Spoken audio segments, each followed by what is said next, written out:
Okay, I've always had a theory on defense that I don't want any defenders, maybe my middle linebacker, that can just run straight.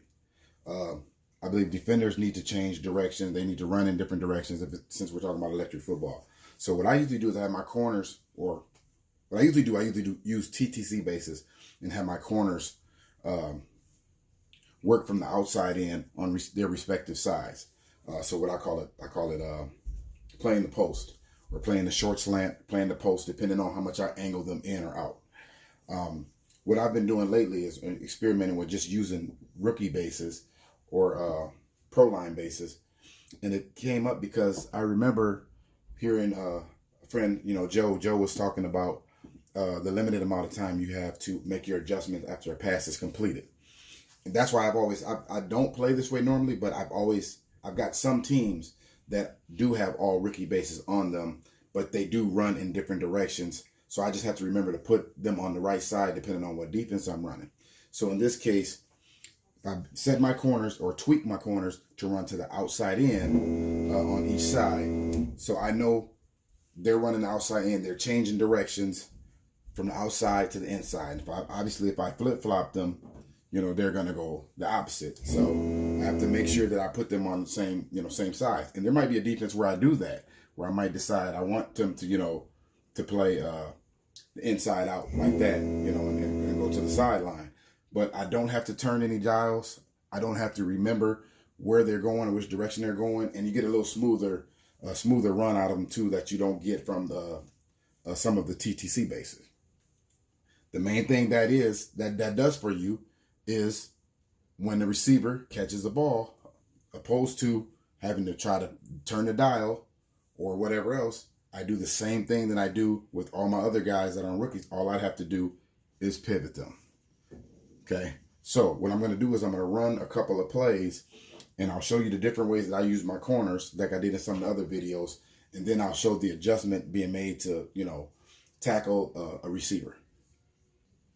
Okay, so I got the receiver out there now. He's guarded. He's within 10 yards, and he's only right to the outside of the receiver. So knowing that he only runs about a 10 to 12 yard arc, I'm basically playing a slant route with that depth, with that leverage, and the way he runs.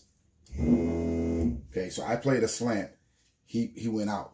Now I'm still in good position, but he played the slant regardless, right? Now if I pass it and make a completion to him, now all I have to do is pivot him.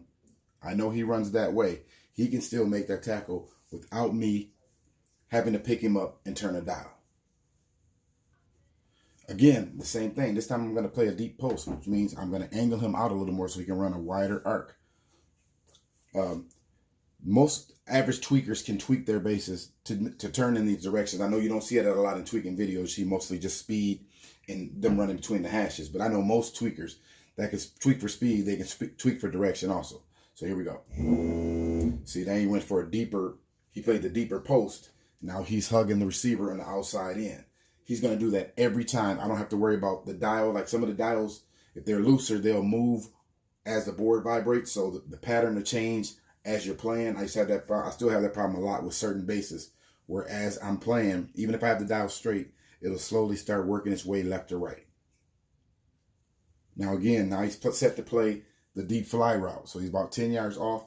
He's angled towards the sideline. Now I'm going to stop the board. I'm going to throw an underneath pass. And then I'm going to have him rally and come up and make the tackle. Okay, so now I'm going to line it up. Get in nice and close on here. Oops, see how it rocks a little bit. All right, nice and close in here. Got him. So now I'm going to have him rally. To make this tackle, all I got to do now is pivot because I know he runs like this. So I'm going to aim him straight for the inside of this receiver because I know he runs at an angle. Well, he missed, but should have just angled him normally. But you get the idea. I'm going to try that same play again. Just run a fade stop. I'm going to show you the whole process here I have to do when I'm by myself here. Put that there. The ball on here. Obviously, he wouldn't be out here. It would be the normal throwing quarterback. I get to line it up. I'm still getting used to this, throwing this over the shoulder. Get in nice and close here.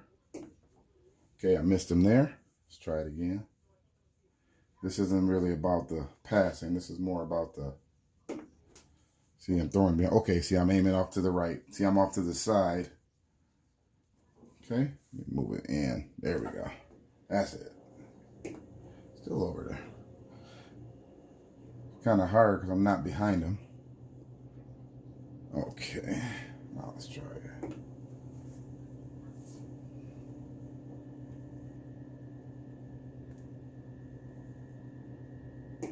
All right. Hit him on his foot.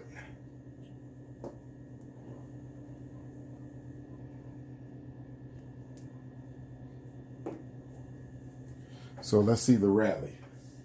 So now all I have to do is this here. We turn the board on, and there's your tackle. So it can be done without the use of TTC bases. I mean, TTC bases are good because you can disguise things more.